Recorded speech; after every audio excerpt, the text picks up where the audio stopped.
السلام عليكم ورحمة الله وبركاته.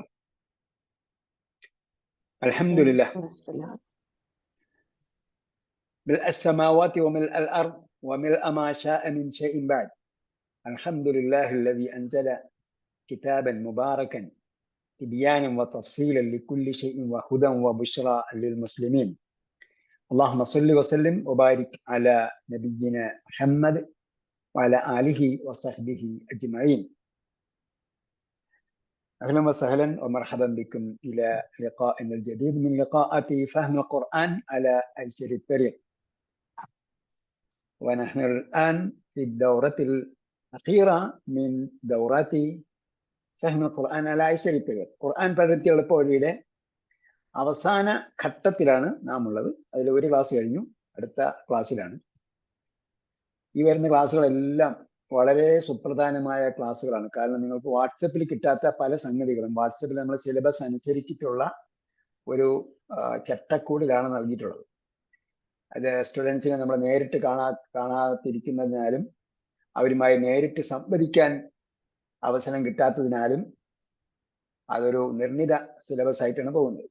അതേസമയം ഇപ്പോൾ നമ്മൾ പഠിപ്പിച്ചു കൊണ്ടിരിക്കുന്ന അവസ്ഥയിൽ നിങ്ങൾ ഏത് ലെവലിലെത്തി ആ ലെവൽ വെച്ചുകൊണ്ടാണ് ഇപ്പോൾ ചില കാര്യങ്ങൾ കൂടി നിങ്ങൾക്ക് അധികമായി തരുന്നത്.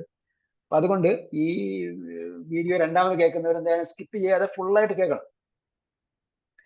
അതിൽ അവിചാരിതമായിട്ടാണ് ഈ വീഡിയോ നെറ്റിൽ നിന്നും കേൾക്കുന്നതെങ്കിൽ അവർ നമ്മുടെ കോഴ്സിന്റെ ആദ്യം മുതൽ കേൾക്കണം എന്നും റിക്വസ്റ്റ് ഉണ്ട്. പലരും യൂട്യൂബിൽ നിന്നൊക്കെ ഈ ക്ലാസ് കേൾക്കുന്നുണ്ട്. യഥാർത്ഥം നമുക്ക് സമയ സൗകര്യങ്ങളുടെ അഭാവത്താലാണ് ആ ക്ലാസ് തീർന്ന ഉടനെ തന്നെ നെറ്റിൽ അങ്ങനെ തന്നെ നമ്മൾ അപ്ലോഡ് ചെയ്യുക. നമ്മൾ കഴിഞ്ഞ പ്രാവശ്യം കുറച്ച് കാര്യങ്ങൾ ഭാഷാപരമായി പറഞ്ഞിരുന്നു. പിന്നെ ഖുർആന്റെ കുറച്ച് ഭാഗം പഠിച്ചു. അതേപോലെ ക്രിയകളുടെ ലിസ്റ്റ് അയച്ചു തരുമെന്ന് പറഞ്ഞു. അത് വളരെ വൈകിട്ടാണെങ്കിലും അയച്ചു തന്നിട്ടുണ്ട്. ഇന്ന് നമുക്ക് ഒന്ന് രണ്ട് ക്രിയകൾ, കഴിഞ്ഞ ആഴ്ച നമ്മൾ സ്കിപ്പായി പോയത് കൊണ്ട് ഒന്ന് രണ്ട് ക്രിയകൾ നമുക്ക് ചെറുതായിട്ടൊന്ന് നോക്കണം. അതോടൊപ്പം കഴിഞ്ഞ പ്രാവശ്യം തുടങ്ങി വെച്ച പാഠത്തിന്റെ ബാക്കിയും തുടർന്ന് ഒരു പാഠം കൂടി നമുക്ക് 92 കഴിഞ്ഞ പ്രാവശ്യം എടുക്കേണ്ടത്, 93 കൂടി എടുക്കണം. പിന്നെ കുറച്ച് ഗ്രാമർ പഠിക്കാൻ പറ്റുമെന്നുണ്ടെങ്കിൽ അതും നോക്കാം ഇൻഷാ അല്ലാഹ്. അതോടൊപ്പം നമ്മൾ എപ്പോഴും പ്രാർത്ഥിക്കണം, ശുക്രിന്റെ സുജൂദ് ചെയ്യണം. കാരണം ഇന്നമൽ അഅ്മാലു ബിൽ ഖവാതീം, പ്രവർത്തനങ്ങൾ പരിഗണിക്കപ്പെടുന്നത് എങ്ങനെയാണ്? ബിൽ ഖവാതീം, അതിന്റെ പരിസമാപ്തി കൊണ്ടാണ്. ഇപ്പൊ ഞാൻ ചിലർ പറയും ഞാൻ കുറേയൊക്കെ പഠിച്ചിട്ടുണ്ടായിരുന്നു, കുറച്ച് വാട്സപ്പിലൊക്കെ അതിന്റെ കുറെ ഭാഗങ്ങളൊക്കെ പഠിച്ചിട്ടുണ്ടായിരുന്നു. പക്ഷെ എന്തായി എന്ന് ചോദിക്കുമ്പോൾ ചിലർ പറയും പരീക്ഷ എഴുതിയെന്ന് ചോദിച്ചാൽ അല്ല, പരീക്ഷയൊന്നും എഴുതാൻ പോയില്ല. വേറെ ചിലർ പറയും ഒന്ന് രണ്ട് പരീക്ഷയ്ക്ക് എഴുതിയിരുന്നു, പിന്നീട് നമുക്ക് അങ്ങോട്ട് കൊണ്ടുപോകാൻ പറ്റില്ല. അവിടെയാണ് അള്ളാന്റെ തൗഫീഖ് എന്ന് പറയും. അവിടെ ആരോ പിടിച്ചു വലിക്കുന്നുണ്ട്, പിന്നിലേക്ക് ആരെങ്കിലും പിടിച്ചു വലിക്കുന്നുണ്ടെങ്കിൽ അതിന്റെ അർത്ഥം രണ്ട് മാർഗ്ഗമേ ഉള്ളൂ. ഒന്ന് അള്ളാന്റെ മാർഗം, മറ്റൊന്ന് ശൈത്താന്റെ മാർഗം. സബീലി താഹൂത്ത്, സബീലില്ലാഹി. സബീലി താഹൂത്ത് മാത്രമേ ഉള്ളൂ.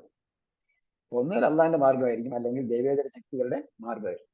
അപ്പോ അതിൽ നിന്നും പിന്തിരിപ്പിക്കുന്ന, നമ്മൾ തുടങ്ങി വെച്ചിട്ടുണ്ടെങ്കിൽ അതിൽ നിന്നും പിന്തിരിപ്പിക്കുന്നത് പൈശാചികമായ പ്രേരണമായി. പിന്നെ നമുക്ക് പ്രയോറിറ്റൈസ്, മുൻഗണനാക്രമം പാലിക്കാൻ പറ്റാത്തത് കൊണ്ടായിരിക്കാം. എന്തായിരുന്നാലും തുടങ്ങി വെച്ചത് ഒരിക്കലും വഴിയിലിട്ടേച്ച് പോകാൻ പാടില്ല. നമ്മൾ സുന്നത്ത് നമസ്കാരം 2 റക്അത്ത് സുന്നത്ത് നിസ്കരിക്കാന്ന് വിചാരിച്ചു. എന്ത് ചെയ്യും? സുന്നത്ത് നിസ്കരിച്ചപ്പോഴത്തേക്ക് കൈകെട്ടി അല്ലാഹു അക്ബർ എന്ന് പറഞ്ഞപ്പോഴത്തേക്ക് അതിന്റെ സാഹചര്യങ്ങളൊക്കെ ഉണ്ട്. നമ്മൾ എന്ത് ചെയ്തു? വഴിക്ക് വെച്ച് വിട്ടിട്ട് പോകും. എല്ലാവരും സുന്നത്ത് മുടിച്ചു. അവിടെ മുറിക്കാവുന്ന സാഹചര്യങ്ങളൊക്കെ പറയുന്നുണ്ട്. പക്ഷെ നമ്മൾ അധിക പേരും എന്ത് ചെയ്യാറില്ല, അത് മുറിക്കാറില്ല. എന്ന് പറഞ്ഞതുപോലെ ഇത് നമ്മൾ എന്തായാലും തുടങ്ങി വെച്ചു, അത് പൂർത്തീകരിക്കണം. ഇവിടം വരെ എത്തിച്ച അള്ളാഹുവിന് ശുക്ർ ചെയ്യുക, ഹംദ് പറയുക. അതേപോലെ എത്ര തന്നെ സ്തുതിച്ചാലും മതിയാകാത്ത ഒരവസ്ഥയിലാണ് നിങ്ങളിപ്പോൾ എത്തിയിട്ടുള്ളത്. ശുക്രിന്റെ സുജൂദ് ചെയ്യുക. പിന്നെ ഇത് പൂർത്തീകരിക്കാൻ അള്ളാഹുവിന് നമ്മൾ പ്രാർത്ഥിച്ചുകൊണ്ടിരിക്കുക. ഇത് പൂർത്തീകരിച്ച് അല്ലാഹു അക്ബർ എന്ന് പറഞ്ഞുള്ള സുജൂദ് ചെയ്യുക. അത്രേ ഉള്ളൂ. ഒന്നും നിർബന്ധമില്ല. വേണ്ട. അപ്പൊ എന്തായാലും അപ്പൊ നമ്മളെ മനസ്സിലെന്താ എനിക്ക് എനിക്ക് എന്താണ് നന്ദി സൂചകമായ സുജൂദാണ്. റുക്കു വേണ്ട അല്ലേ, സുജൂദ് മാത്രം. ഒന്നുമില്ല, സുജൂദ് മാത്രമേ ഉള്ളൂ. ഓക്കെ. സുജൂദ് തിലാവത്തിന്റെ സുജൂദ് ചെയ്യുന്നത് പോലെ ഒരു സുജൂദ് ചെയ്യുക, അതിന് സുബ്ഹാന റബ്ബിൽ അഅ്ലയാണ് പറയുന്നത്. എന്തായിരുന്നാലും നമ്മൾ അള്ളാഹിന്റെ മുന്നിൽ ശുക്രിന് നന്ദി സൂചകമായി രണ്ട് സുജൂദ് അല്ലേ? ഒരു സുജൂദ്. ഒരു സുജൂദാ. ഓക്കെ. അപ്പോ അതേപോലെ ഇത് പൂർത്തീകരിക്കാൻ പ്രാർത്ഥിച്ചുകൊണ്ടിരിക്കുക. ഇത് പൂർത്തീകരിച്ചാലും പിന്നീട് തുടർ പഠനം വരുന്നുണ്ട്. തുടർ പഠനം നമ്മൾ എന്ത് ചെയ്യുന്നുണ്ട്, ഓർഗനൈസ് ചെയ്തുകൊണ്ടിരിക്കുകയാണ്. അപ്പൊ തുടർ പഠനം അടുത്ത വരുന്ന ബക്കറയുടെ ബാച്ച് കുറെ കൂടി കുറെ കൂടി കാര്യങ്ങൾ ഉൾപ്പെടുത്തിക്കൊണ്ട് മനസ്സിലാകുന്ന കാര്യങ്ങൾ, എളുപ്പത്തിൽ മനസ്സിലാക്കാവുന്ന കാര്യങ്ങൾ എന്തൊക്കെയുണ്ട് നോക്കിയിട്ടാണ് അത് കാര്യങ്ങൾ ഈ ലെവലിൽ സ്റ്റുഡൻസിന് മനസ്സിലാകുന്നതാണോ പഠിക്കേണ്ടതാണോ എന്നൊക്കെ നോക്കിയിട്ടാണ് അത് ഉൾപ്പെടുത്തുന്നത്. അപ്പൊ അതിന്റെ പണിയിലും കൂടിയാണ്. എന്തായാലും അടുത്ത ബാച്ച് തുടങ്ങുമ്പോൾ ഈ ഫൈനൽ കഴിയുന്നതോടുകൂടി അടുത്ത അൽബക്കറയുടെ ബാച്ച് തുടങ്ങും. പുതിയ ബാച്ച് തുടങ്ങാതിരുന്നത് അത് റെഡിയാകാത്തതുകൊണ്ടാണ്. അടുത്ത ബാച്ച് തുടങ്ങുമ്പോൾ എന്തായിരുന്നാലും കുറെ കൂടി നമ്മൾ റിവൈസ് ചെയ്തിട്ടുള്ള ഒരു ബാച്ച് ആയിരിക്കും അൽബക്കറയുടെ ബാച്ച് വരുന്നത് ഇൻഷാ അല്ലാഹ്. അപ്പോ നമ്മൾ ഗ്രാമറിലേക്ക് പോകുന്നതിന് മുമ്പ് കഴിഞ്ഞ പ്രാവശ്യം തുടങ്ങി വെച്ച ഖുർആന്റെ ഭാഗം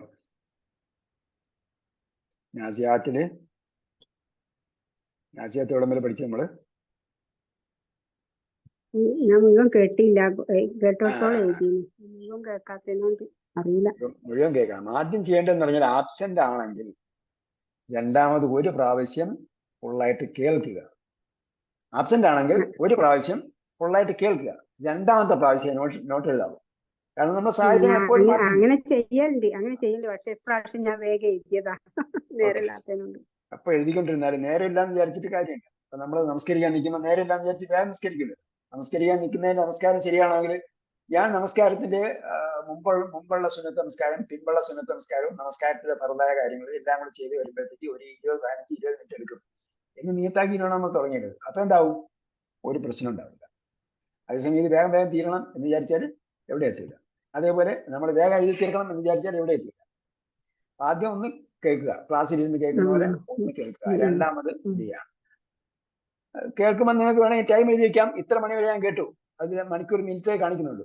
അപ്പോൾ അവിടെ യൂട്യൂബിൽ ക്ലിക്ക് ചെയ്താൽ ടൈം കാണിക്കും. ഇപ്പൊ 45 മിനിറ്റ് വരെ കേട്ടു, 45 മിനിറ്റ് വരെ കേട്ടെന്ന് വെക്കാം. പിന്നെ യൂട്യൂബിൽ സ്പീഡ് കൂട്ടി വയ്ക്കാം, 1.25 കൊടുക്കാം. 1.5 കൊടുക്കാം. 1.25 ആണ് നോർമൽ. ഒന്ന് നമ്മൾ പറയുമ്പോൾ ക്ലാസ്സിൽ പറയുമ്പോഴത്തേക്ക് കുറച്ച് സ്ലോ ആയിരിക്കും. 1.25 എന്ന് പറയുമ്പോൾ കുറച്ചുകൂടി സ്പീഡായിരിക്കും. 1.5 എന്ന് പറയുമ്പോൾ നിങ്ങൾ കംപ്ലീറ്റ് പഠിച്ചെങ്കിൽ മാത്രമേ 1.5 വയ്ക്കാവൂ. ഈ പാഠം പഠിച്ചു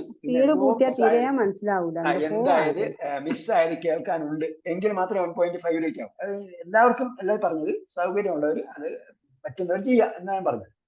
അങ്ങനെ ഓപ്ഷൻസ് ഉണ്ടെന്നാണ് നമ്മൾ പറഞ്ഞത്. ബിസ്മില്ലാഹിർ റഹ്മാനിർ റഹീം. നുരുമ്പിയ എല്ലുകൾ ആയി തീർന്നതിന് ശേഷവും ആണോ എന്ന് ചോദിച്ചു. അപ്പോ നഹിറത്തുൻ എന്നതിന് ഒരു പര്യായ പദം പറഞ്ഞായിരുന്നു. എന്താണ് ആ പദം?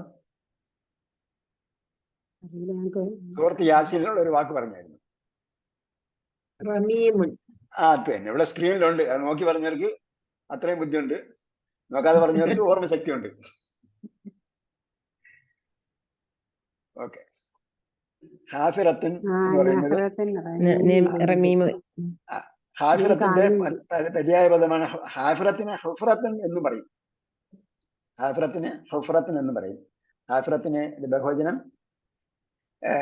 ഹവാഫിറു എന്നാണ്. ഹുഫ്റത്തിന്റെ ബഹുവചനമാണെങ്കിൽ ഹുഫറുൻ എന്നാണ്. ഹഫറ എന്ന് പറഞ്ഞാൽ കുഴിച്ചു എന്നാണ്. ബാക്കി അഊദു ബില്ലാഹി മിനശ് ശൈത്വാനിർ റജീം. ബിസ്മില്ലാഹിർ റഹ്മാനിർ റഹീം. ഖാലൂ തിൽക ഇദൻ കറത്തുൻ ഖാസിറ فإنما هي زجرة واحدة فإذا هم بالساهرة. كذا قالوا تلك إذن എന്താണ്? ഇതൻ നേരത്തെ വന്നിട്ടില്ല. ആയിരുന്നെങ്കിൽ അല്ല ഇതായാണ്. ആയിരുന്നെങ്കിൽ ഇതൻ എന്ന് പറഞ്ഞാൽ ഇതൻ എന്ന് പറഞ്ഞാൽ അങ്ങനെയാണെങ്കിൽ, അന്നേരം, അപ്പോൾ എന്നൊക്കെ അർത്ഥം വരും. ഇതൻ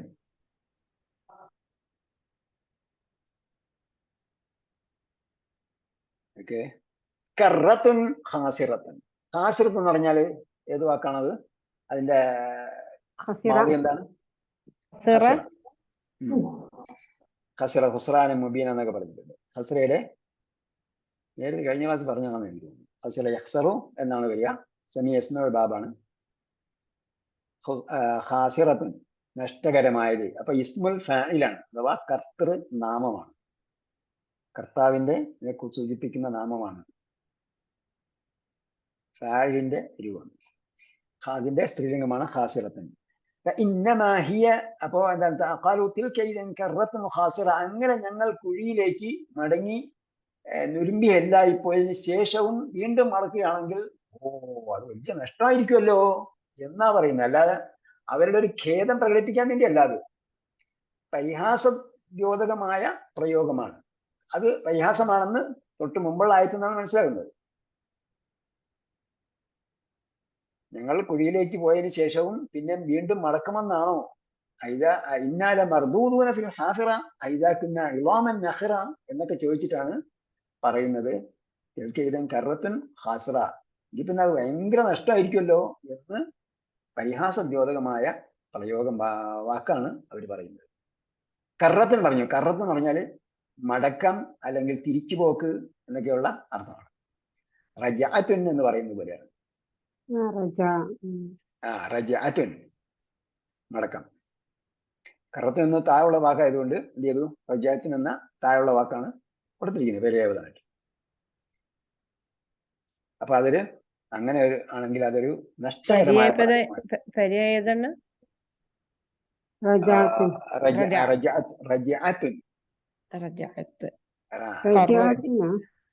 റജഅക്ക് റജഉൻ എന്ന് ക്രിയാദാനം. പിന്നെ വേറൊരു വാക്ക് പറഞ്ഞിരുന്നല്ലോ, റജഅ.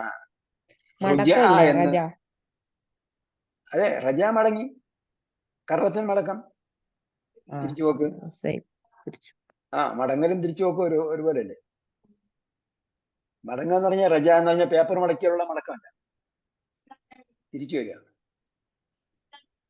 അപ്പോ റജഅക്ക് ക്രിയാദാത് നമ്മൾ റജഅൻ പഠിച്ചിട്ടുണ്ട്, അതേപോലെ റുജഅ പഠിച്ചിട്ടുണ്ട്.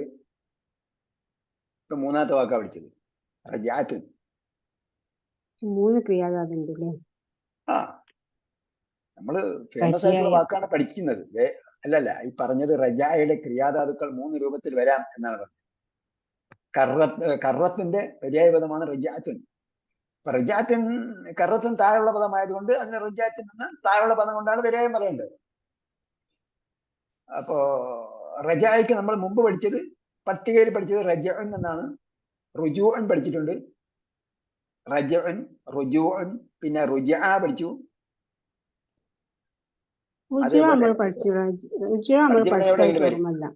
വരും ഒരു അമ്മ ജിസിലുണ്ട് എന്തായാലും.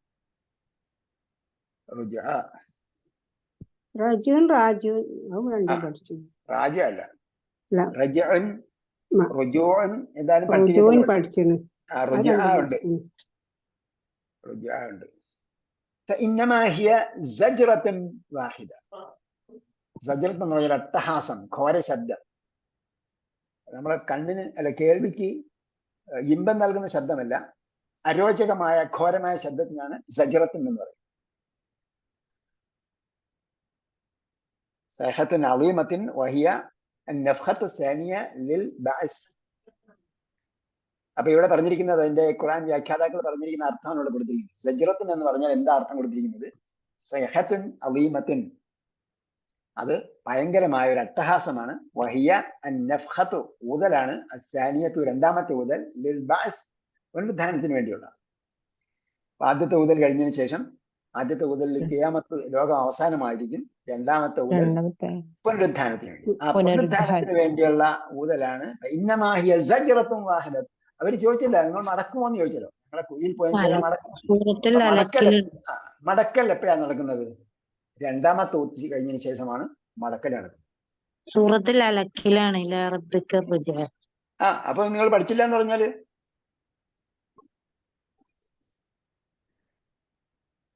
റബ്ബിക റുജാ. ഓക്കെ. ഇന്നമാ ഹിയ സജ്റത്തുൻ വാഹിദത്തുൻ.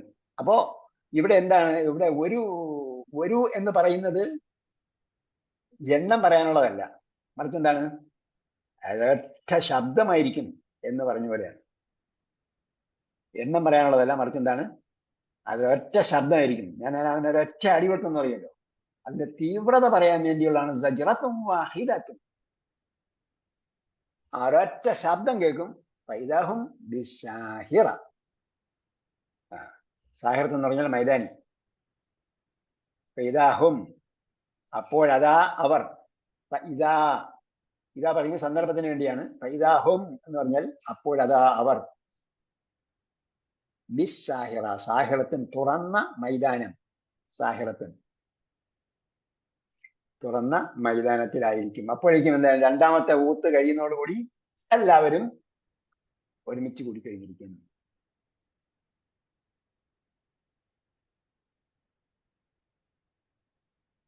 ഓക്കെ, അതല്ല തന്നെ ഇവിടെ ഉണ്ടല്ലോ. അതല്ല, നോക്കിയിട്ട് പോവാം. അതല്ല എന്താണ്, വഴി തെറ്റിച്ചു. അതല്ല വഴി തെറ്റിച്ചു. അതല്ല വഴി തെറ്റി, സ്വയം തെറ്റി. അപ്പോ സ്വയം ചെയ്തു തെറ്റി. എന്നതിന് എന്ന വാക്കുണ്ടെങ്കിൽ അതിന് ഹംസ ചേർത്താൽ തെറ്റിച്ചു എന്നാണ്. ഓക്കെ, ഏത് വാക്കിന്റെ? അതല്ല വഴി തെറ്റി, അതല്ല വഴി തെറ്റിച്ചു. നസല ഇറങ്ങി, അഞ്ചല ഇറക്കി, കണ്ടു, അറ കാണിച്ചു കൊടുത്തു. ആ വാക്കുകളൊക്കെ എടുത്ത് വെച്ച് അഞ്ചല ഗ്രൂപ്പിലുള്ള വാക്കും നസല ഗ്രൂപ്പിലുള്ള വാക്ക് എടുത്ത് വെച്ച് നോക്കണം. ഇപ്പൊ നസല എന്ന് പറഞ്ഞാൽ നസല ഇറങ്ങി, നസല ഇറക്കി, പല പ്രാവശ്യം പഠിപ്പിച്ചിട്ടുണ്ട് നമ്മൾ. അപ്പൊ ഇതാണ് അഞ്ചല ഗ്രൂപ്പിന്റെ ഒരു പ്രത്യേകത. അറ വരുമ്പോ ഞാൻ കണ്ടു എന്നുള്ള അർത്ഥം വരില്ലേ, കാണുന്നു? അത് വാക്യത്തിൽ നിന്ന് മനസ്സിലാവും നമുക്ക്. നിങ്ങൾ അറ എന്ന വാക്ക് എടുത്ത് നോക്കുക. ആ വാക്ക് എടുത്ത് നോക്കിയിട്ട് ഖുർആൻ എടുത്ത് വായിച്ചു നോക്കുമ്പോഴത്തേക്ക് ആ വാക്യം അവിടെ വന്നിരിക്കുന്നു. അറയുടെ രൂപഭേദങ്ങൾ വന്നിട്ടുണ്ടാവും. അറ അങ്ങനെ തന്നെ വന്നിട്ടുണ്ടാവും. കണ്ടു.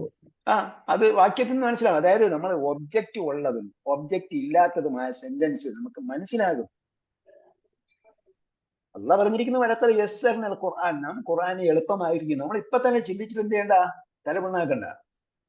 ഒബ്ജക്റ്റ് കർമ്മമുള്ളതും കർമ്മമില്ലാത്തതുമായ വാക്യം വരുമ്പോൾ നമുക്കത് മനസ്സിലാകും. അതാ ഒത്തിരി നേരം കൊണ്ട് ഒരു മിനിറ്റ്. എനിക്ക് പണി തരരുത് കേട്ടോ. എനിക്ക് പണി പിന്നെ എല്ലാവരും മൈക്ക് ഒന്നിച്ച് ഓഫ് ചെയ്ത്. അപ്പൊ അങ്ങനെയാണ്. അപ്പൊ ഇതില് അതല്ല എന്നത് അഞ്ചര ഗ്രൂപ്പാണ്. അതേസമയം തന്നെ ഇത് എന്താണ്, നല്ല പോലെ അവസാനത്തിൽ ശബ്ദമുള്ളതുമാണ്. രണ്ട് സംഗതിയാണ്. ഒന്ന്, അഞ്ചല പോലെ, അഞ്ചലയുടെ ടേബിൾ പോലെയാണ് ഇതിന്റെ ടേബിൾ വരേണ്ടത്. അതേപോലെ അവസാനത്തിൽ ശബ്ദമുള്ള നല്ല പോലെ തന്നെ അവസാനത്തെ അക്ഷരങ്ങൾ മാറി വരും.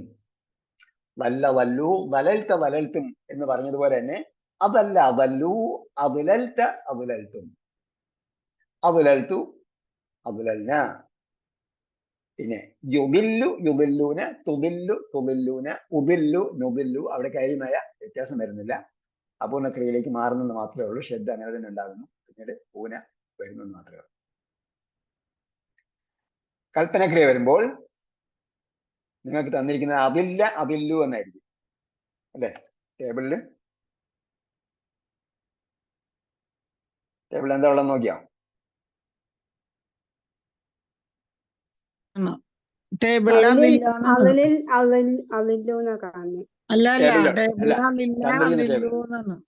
അതില്ല അതില്ലു അങ്ങനെ പഠിച്ചാൽ മതി. ലാ തുമില്ല ലാ തുമില്ലു. അതായത് ഷെദ് കൊടുത്തും ഷെദ് അഴിച്ചും പറയാം. അപ്പുറത്ത് ഷെദ് കിടക്കുന്നതുകൊണ്ട് ഇവിടെയും ഷെദ് ഇട്ട് പഠിക്കുന്നതാണ് നല്ലത്. ഞാൻ ഓപ്പൺ ചെയ്തപ്പോൾ പഴയ പ്രസന്റേഷൻ വന്നതേ ഉള്ളൂ. ഖുർആനിൽ തന്നെ ഇവിടെ ഉണ്ടായിരുന്നു.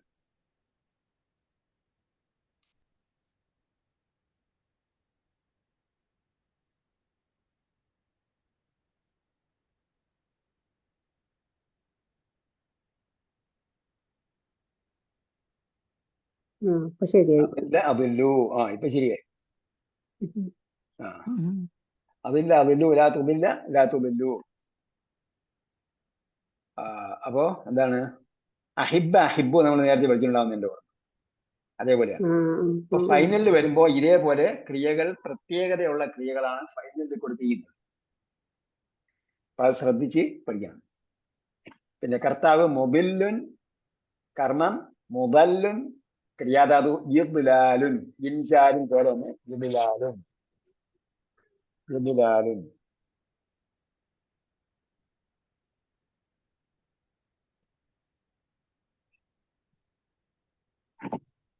ഇബ്ലാലുൻ ഹിയ അദല്ലത് ഹിയ തുദില്ലു.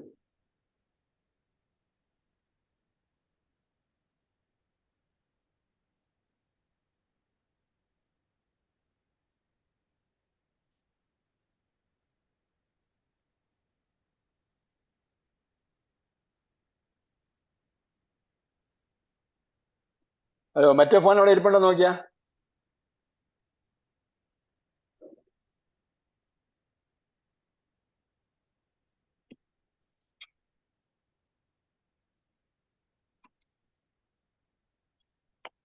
ഓക്കെ. ഇതില് ഹിയ അദല്ലത് ഹിയ തുദില്ലു, ഹിയ അദല്ലത് ഹിയ തുദില്ലു. ഇത് വേറെ ഒന്നും പറയാനില്ല. ഇത് അങ്ങനെ തന്നെ കാണാൻ പഠിക്കണം. ഇത് എഴുതിയിട്ട് ഇടണം. എഴുതിയിടാൻ പറഞ്ഞപ്പോൾ ആരോ ഒരാളോ രണ്ടുപേരോ ഇട്ടിട്ടുള്ളൂ. അപ്പൊ അതുകൊണ്ട് ഞാൻ നോക്കി. അടുത്തത് അസാബയാണ്. അപ്പോ അതല്ലയുടെ പ്രത്യേകത അവസാനം ഷെദ് വന്നു എന്നതാണ്. അസാബയുടെ പ്രത്യേകത ഇടയിൽ അലിഫ് വന്നിട്ടുണ്ട്. എന്താണ്? ദുർബലാശയമായ അലിഫാണ്. കാരണം അഞ്ചല ഗ്രൂപ്പാണ് അസാബ. അത് ജാഹദ പോലെ ഇടയിലുള്ള അലിഫല്ല. നമ്മൾ ശ്രദ്ധിച്ച് നോക്കണം. ജാഹദയിലുള്ള അലിഫാണെങ്കിൽ എവിടെ ആയിരിക്കും വരിക? രണ്ടാമത്തെ അക്ഷരമായിട്ടായിരിക്കും വരിക. ഇവിടെ എന്താണ്? അസാബയാണ്. അപ്പോ ഹംസും സ്വാദും കഴിഞ്ഞിട്ട് മൂന്നാമതായിരിക്കും ആണ് വന്നിരിക്കുന്നത്. എന്തല്ല? ജാഹദ പോലെ ആ ഗ്രൂപ്പിന്റെ പ്രത്യേകതയായ ഇടയിലുള്ള അലിഫല്ല, മറിച്ച് ദുർബലാക്ഷരമായ അലിഫാണ്.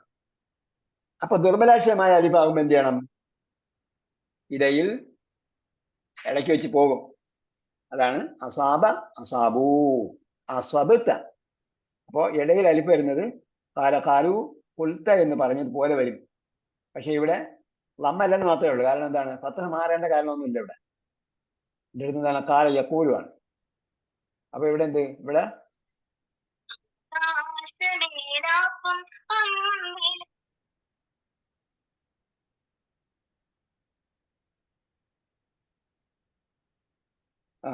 എന്ത് ചെയ്യുന്നു? അസബത്ത, അസബത്തും, അസബത്തു, അസബിന. അപ്പൊ ഇവിടെ ലമ്മാണോ കസാണെന്ന് നോക്കണ്ട. ഹാഫ് യഹാഫ് പോലെയാണോ ആല യക്കൂല് പോലെയാണോ എന്നൊന്നും ചിന്തിക്കണ്ട. അസാബ, അസാബു, അസബത്ത, അസബത്തും, അസബത്തു, അസബിന. പിന്നെ അസാബ യുസീബു, അഞ്ചല യുൻസിലു എന്നായതുകൊണ്ട് അസാബ യുസീബു. അപ്പൊ ഇത് ടേബിൾ ആദ്യം എഴുതണം. പിന്നീട് എന്ത് ചെയ്യണം? 6 രൂപങ്ങൾ വേറെ പേജിൽ എല്ലാ ക്രിയകളുടെയും എഴുതിയിട്ടുണ്ട്. എത്ര ക്രിയകൾ തന്നിട്ടുണ്ടോ? 26 ക്രിയയാണ് സാധാരണ വരിക. 13 യൂണിറ്റ് 26 ക്രിയ. ഒരു സെമസ്റ്ററിൽ 13 യൂണിറ്റ് ഉണ്ടാവും. 26 ക്രിയകളുണ്ടാവും. 26 ക്രിയകളുടെയും എന്ത് ചെയ്യണം? ഇപ്പോ അസാബ യുസീബു അസിബ്, ലാ തുസിബ് അല്ല, അസാബ, അസാബ യുസീബു അസിബ്, മുസീബുൻ മുസാബുൻ ഇസാബത്തുൻ. അങ്ങനെ 6 രൂപങ്ങൾ പ്രത്യേകം എല്ലാ ക്രിയകളുടെയും എഴുതിയിരിക്കണം. എന്നിട്ട് അത് പല പ്രാവശ്യം വായിച്ചു കൊടുക്കണം. ഓക്കെ. യുസീബ് യുസീബൂന, തുസീബു തുസീബൂന, ഉസീബു നുസീബു. പിന്നെ കൽപ്പന ക്രിയയിൽ വരുമ്പോൾ നമുക്കറിയാം കാലയക്കൂലൂല് കൊൽ എന്ന് പറയും. അപ്പൊ ഇടയിൽ ഉള്ള ദുർബലാക്ഷരം പോയി. അതേപോലെ അസിബ് വീണ്ടും കൊൽ കൂലു എന്ന് പറയുമ്പോൾ ദുർബലാക്ഷരം തിരിച്ചു വരും. അപ്പോ അസിബ് അസീബു. ലാ തുസിബ് ലാ തക്കുൽ എന്ന് പറയുന്നത് പോലെ ദുർബലാക്ഷരം ഇല്ല. ലാ തുസിബ് ലാ തുസീബു, ലാ തക്കുൽ ലാ തക്കൂലു എന്ന് പറയുന്നത് പോലെ. മുസീബുൻ മുസാബുൻ ഇസാബത്തുൻ, ഹിയ അസാബത്ത് ഹിയ തുസീബു. ഓക്കെ. ഇതിങ്ങനെ ഒരുപാട് നേരം ചിന്തിച്ചിട്ടിരിക്കരുത്. നമ്മൾ എന്ത് ചെയ്യണം? സ്പീഡ് കൂട്ടി കൂട്ടി കൂട്ടി പോകണം. സ്പീഡ് കൂട്ടിയില്ലെങ്കിൽ നമ്മൾ ലേണിംഗിൽ പ്രോബ്ലം ഉണ്ടാവും. ക്ലസ്റ്റർ ബേസ്ഡ് സേവിങ് ആണ്. അപ്പൊ ഇടയിൽ നമ്മൾ സ്ലോ വന്നാൽ എന്താവും? ആദ്യത്തെ ക്ലസ്റ്ററും രണ്ടാമത്തെ ക്ലസ്റ്ററും തമ്മിൽ കണക്ടിവിറ്റി ഇല്ലാതെയാവും. അപ്പോൾ നോളജ് കറക്റ്റായിട്ട് വർക്ക് ചെയ്യില്ല എന്നാണ് പറയപ്പെടുന്നത്. അതുകൊണ്ടാണ് പതുക്കെ പഠിക്കുന്നത്. ഒരുപാട് നേരം ഇരുന്ന് പതുക്കെ വായിച്ചു പഠിക്കും. അപ്പോഴത് എന്താവും? 2 ക്ലസ്റ്റർ തമ്മിൽ യോജിക്കാൻ കണക്ടിവിറ്റി ഉണ്ടാവില്ല. അതുകൊണ്ട് ഭിന്നിച്ചു പോകും. അങ്ങനെയാണ് പറയപ്പെടുന്നത്. സ്പീഡ് ലേണിംഗ് ഞാൻ മുമ്പ് പറഞ്ഞിട്ടുണ്ട്. സ്പീഡ് ലേണിംഗ് അല്ലെങ്കിൽ സ്പീഡ് റീഡിംഗ് എന്ന് പറഞ്ഞ് ഡി ബോണോയുടെ വീഡിയോ ഉണ്ട്, അതിനോട് നോക്കുക. സ്പീഡ് ലേണിംഗ് എന്ന് പറഞ്ഞാല് അത് സ്പീഡ് ലേണിംഗ് അല്ല, സ്പീഡ് റീഡിംഗ്. പെട്ടെന്ന് എങ്ങനെയാണ് അതിന്റെ സ്പീഡിൽ വായിക്കേണ്ട സ്പീഡ് ഉണ്ട്. നമ്മൾ ഗ്രാജുവലി ആണ് സ്പീഡ് കൂടി കൂടി വരിക. അപ്പൊ നമ്മൾ എപ്പോഴും അസാബ് എന്ന് പറഞ്ഞിട്ട് ഒരുപാട് നേരം ആലോചിക്കേണ്ട കാര്യമില്ല. അസാബ് നമ്മൾ പെട്ടെന്ന് വരുന്നിട്ടുണ്ടാണല്ലോ. ഒരു 30 സെക്കൻഡ് ആണ് ഒരു ക്രിയ പറയുന്നത്. 21 രൂപ പറയുന്നതിന് ആവറേജ് സ്പീഡ് 30 സെക്കൻഡ് ആണ്. ആവറേജ് സ്പീഡ് നമ്മൾ പലപ്പോഴും പരിശോധിച്ചിട്ടുണ്ട്. അത് 30 സെക്കൻഡ് കൊണ്ട് പൂർത്തീകരിക്കാൻ പറ്റും. ഓക്കെ, അപ്പോ അത് കഴിഞ്ഞു. നമുക്ക്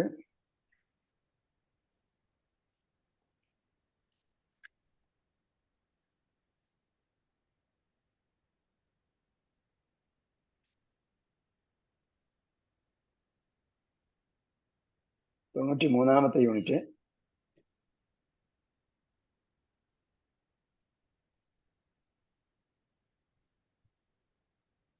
ഇദാഹും ബിസ്സാഹിറ കഴിഞ്ഞിട്ട് ഇദാഹും ബിസ്സാഹിറ, അപ്പോഴേക്കും അത് അവർ എവിടെയായിരിക്കും? തുറന്ന മൈതാനിയിലായിരിക്കും എന്ന് പറഞ്ഞു. നിങ്ങളോട് കിട്ടുന്ന വാക്കുകളുടെ ലിസ്റ്റ് ഇടാൻ പറഞ്ഞായിരുന്നല്ലോ. ആരെങ്കിലും ഇട്ടായിരുന്നോ? പഴയ ഫൈനലുകാർ ഇപ്പോഴും ഇട്ടുകൊണ്ടിരിക്കുന്നുണ്ട്. പരീക്ഷ അവർക്ക് ഡേറ്റ് നിശ്ചയിച്ചിട്ടുണ്ട്, അവരിപ്പോഴും ഇട്ടുകൊണ്ടിരിക്കുക. നോക്കിയിരുന്ന് മായതല് ആദ്യത്തെ പേജ് നോക്കി. അത് ഗ്രൂപ്പിൽ ഇടണം. ഇത്ര വാക്ക്, ഒരു പേജാണെങ്കിൽ ഒരു പേജ് വായിച്ചിട്ട് ആകെ വാക്കുകളുടെ എണ്ണം, കിട്ടിയ വാക്കുകളുടെ എണ്ണം. എന്നാലേ എനിക്കും സാറ്റിസ്ഫാക്ഷൻ ആവുള്ളൂ. നിങ്ങളുടെ മൈൻഡ് ഉള്ളൂ അപ്ലിഫ്റ്റ് ചെയ്യണം. നമുക്ക് കോൺഫിഡൻസ് വർദ്ധിക്കണം. എന്ത് ചെയ്യണം? നമുക്ക് ഇത്രയും വാക്ക് കിട്ടുന്നുണ്ട്, എനിക്ക് ഇത്രയും വാക്കുകളുടെ അർത്ഥം അറിയാമോ, സോ എനിക്ക് എന്ത് ചെയ്യണം? ഇതിന്റെ കണ്ടന്റ് മനസ്സിലാകണം. മായതയുടെ ആദ്യത്തെ പേജില് 71 പദത്തില് 65 പദം അറിയാവുന്നതുണ്ട്. അതിന്റെ ശതമാനം കണക്കാക്കിയാണ് ഇടേണ്ടത്. ഇവിടെ 103 103 വാക്ക്, ഒരു പേജിൽ 103 വാക്ക് നിങ്ങൾക്ക് അറിയണം. ശതമാനം കണക്കാക്കുന്നതൊക്കെ നമ്മൾ ലിസ്റ്റ് അയച്ചു തരാം. ശതമാനം കണക്കാക്കുന്ന എങ്ങനെ നമ്മൾ പല പ്രാവശ്യം പറഞ്ഞതാണ്, പക്ഷെ അതൊന്നും ഓർമ്മയില്ല. ഇപ്പൊ നമ്മൾ എന്ത് ചെയ്തു? ഒരു പേജ് എടുത്തു. ഒരു പേജിൽ ഉദാഹരണം 100 വാക്കുള്ള പേജാണ്. ഒരു പേജ് എടുത്തപ്പോൾ ആകെ 100 വാക്ക് കിട്ടി. ആകെ 100 വാക്ക് കിട്ടി. അതിൽ ആകെ 100 വാക്കാണ് ആ പേജിലുള്ളത്. നമുക്കറിയുന്ന വാക്ക് 90 ആണ്. 90 ആണ്. ഞാൻ ഒരു ഉദാഹരണം പറഞ്ഞാണ്. ഇങ്ങനെയാണ് ഈ കണക്ക് കൂട്ടേണ്ടി വരില്ല. കാരണം 100ൽ 90 എന്ന് പറഞ്ഞാൽ 90% എന്നാണ്. ഞാൻ ഉദാഹരണം പറഞ്ഞാണ്. ഇതേപോലെ നിങ്ങൾ കണക്ക് കൂട്ടി നോക്കുക. കൂട്ടുമ്പോൾ 90 കിട്ടുന്നുണ്ടെങ്കിൽ, ഞാൻ പറയുന്ന റിസൾട്ട് കിട്ടുന്നുണ്ടെങ്കിൽ കണക്ക് ഓക്കെയാണ്. നിങ്ങൾ കണക്ക് അതേപോലെ അത് ചെയ്യണം. ഇപ്പൊ 100 വാക്കുള്ള ഒരു പേജ് നിങ്ങൾ ആദ്യം പേജ് എണ്ണം എടുത്ത് നോക്കുമ്പോഴത്തേക്ക് അതിൽ 100 വാക്കുണ്ട്. അതിൽ 90 വാക്ക് നിങ്ങൾക്കറിയാം എങ്കിൽ അതിന്റെ ശതമാനം കാണുന്നതിന് 90നെ 100 കൊണ്ട് ഹരിക്കണം. 90 ഡിവൈഡഡ് ബൈ, ഇപ്പൊ എല്ലാവരും മൊബൈലിലും കാൽക്കുലേറ്റർ ഉണ്ടല്ലോ. 90 10 ബാക്കി ഉണ്ടാവുമോ? 10 ബാക്കിയല്ല പറയുന്ന കേക്ക്. 90 ഹരിക്കണം. മൊബൈൽ അടിക്കുക, ആപ്ലിക്കേഷൻ എന്താ പറയുക, കാൽക്കുലേറ്ററിന്റെ ആപ്ലിക്കേഷൻ എടുത്തിട്ട് മൊബൈൽ അടിക്കുക. 90 ഹരിക്കണം 100. ഇപ്പൊ 0.9 എന്ന് കിട്ടും. യഥാർത്ഥത്തിൽ പിന്നെ അതിനെ 100 കൊണ്ട് ഗുണിക്കുമ്പോഴാണ് 90% എന്ന് വരുന്നത്. പക്ഷെ നമുക്ക് ആദ്യത്തെ ഒരു കണക്ക് കൊണ്ട് തന്നെ റിസൾട്ട് കിട്ടും. 0.9 എന്ന് കിട്ടിയാൽ അതിന്റെ അർത്ഥം 90% എന്നാണ്. ഇപ്പൊ നിങ്ങൾ 100 വാക്ക് എടുത്തു, അല്ലെങ്കിൽ 100 വാക്കുള്ളത് ഒരു അതിനെ 65 വാക്കാണ് നിങ്ങൾക്ക് അറിയുന്നത്. 65നെ 100 കൊണ്ട് ഹരിക്കുമ്പോൾ റിസൾട്ട് എത്ര കിട്ടും? 0.65 എന്ന് കിട്ടും. അപ്പൊ അതിന്റെ അർത്ഥം 65%. പിന്നെ എന്താ 100 കൊണ്ട് ഗുണിക്കാൻ പോകേണ്ട കാര്യമില്ല. എന്റെ 91%. അപ്പൊ അത്രയും കിട്ടും. ഇവിടെ പറഞ്ഞിരിക്കുന്നത് സെഷൻ 92 ആകുമ്പോൾ 82 അല്ല 81% കിട്ടണമെന്നാണ് നമ്മൾ പറയുന്നത്. പക്ഷെ ആ കണക്കല്ല, ഒരു പഴയ കണക്കാണ്. അതിനുശേഷം നമ്മൾ എന്ത് ചെയ്തു? കോഴ്സ് റിവൈസ് ചെയ്ത് വേറെ രീതിയിലാണ് ഇപ്പൊ പഠിപ്പിച്ചിട്ടുണ്ട്. അതിന്റെ എണ്ണം ശതമാനം എടുത്തില്ലെന്നേ ഉള്ളൂ. നമുക്ക് മനസ്സിലായി. 81 നമ്മൾ പറയുന്നത് എപ്പോഴും ഒരു നോർമലാണ് പറയുന്നത്. അതിനേക്കാൾ കൂടുതൽ നിങ്ങൾക്ക് എന്തായാലും കിട്ടും. ഓക്കെ, അപ്പൊ ഫൈദാഹും ബിസ്സാഹിറ എന്ന് പറഞ്ഞിട്ട് പിന്നെ അടുത്ത ഒരു വിഷയത്തിലേക്ക് പോവുകയാണ്.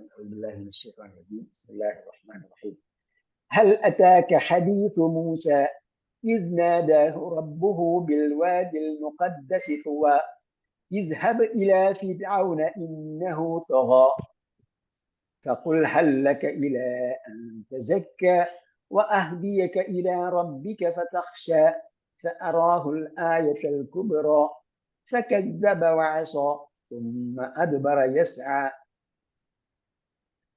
ഇവിടെ പാരായണം ചെയ്യുമ്പോൾ ശ്രദ്ധിക്കേണ്ട ഒരു കാര്യമുണ്ട്. നമ്മൾ വന്നാസിയാറ്റ് ഖർഖ എന്ന് പറയുമ്പോഴും അവിടെ ഫത്ഹ തൻവീനാണ്. അവിടെ നിർത്തുമ്പോൾ 2 ഹർക്കത്തെ ദീർഘിപ്പിക്കാവൂ. വന്നാസിയാറ്റ് ഖർഖ ഇത്രയേ ഉള്ളൂ. പിന്നെ അത് അനുസരിച്ച് ഇങ്ങനെ ഖർഖ 3 തരംഗം ദൈർഘ്യമൊന്നുമില്ല. 2 ഹർക്കത്ത് എന്നാണ് പറയുന്നത്. അത്രയേ ഉള്ളൂ. അതേപോലെ തന്നെയാണ് ഇവിടെ വേറൊരു സ്റ്റൈലാണ് വരുന്നത്. മൂസ എന്ന് പറയുന്നിടത്ത് എന്താണ്, അവിടെയും ഇതേപോലെ 2 ഹർക്കത്തെ കിട്ടാവൂ. അതേപോലെ ദിൽ വാദിൽ മുഖദ്ദസി തുവൻ എന്നെന്തുണ്ട്, 2 ഫത്തഹാണുള്ളത്. അപ്പൊ ഫത്തഹ തൻവീൻ വരുമ്പോൾ നിർത്തുമ്പോൾ 2 ഹർക്കത്ത് ദീർഘിപ്പിച്ചാണ് നിർത്തേണ്ടത്. അപ്പോ ദിൽ വാദിൽ മുഖദ്ദസി തുവ, ദിൽ വാദിൽ മുഖദ്ദസി തുവ. നിങ്ങൾ പാരായണം ചെയ്യുമ്പോൾ കൂട്ടി എഴുതുമ്പോ വേറായിരിക്കും. إذ ناداه ربه بالوادي المقدس طوى.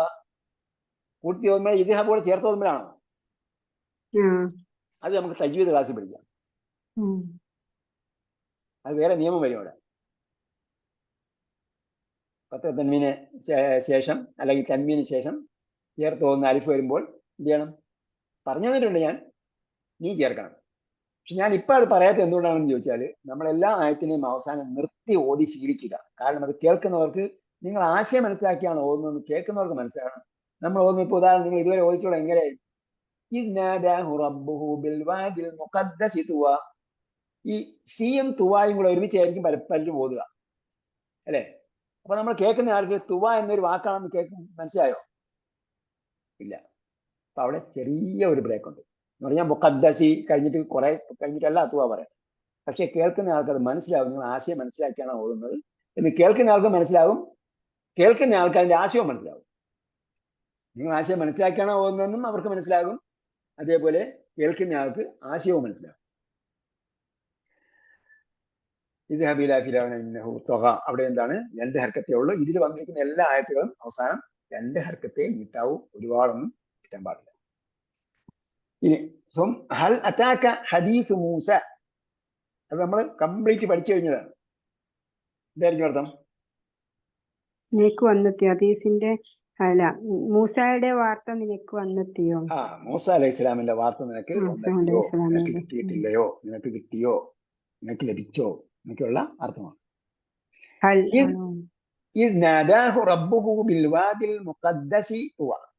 ഇതിലേതാ വാക്ക് പഠിക്കാനുള്ളത് നമുക്ക്? മുഖദ്ദസ് അവിടെ നിൽക്കട്ടെ. പിന്നെ ഉള്ളത് തുവ. തുവ എന്ന് പറഞ്ഞാൽ തുവ താഴ്വരയുടെ പേരാണ്.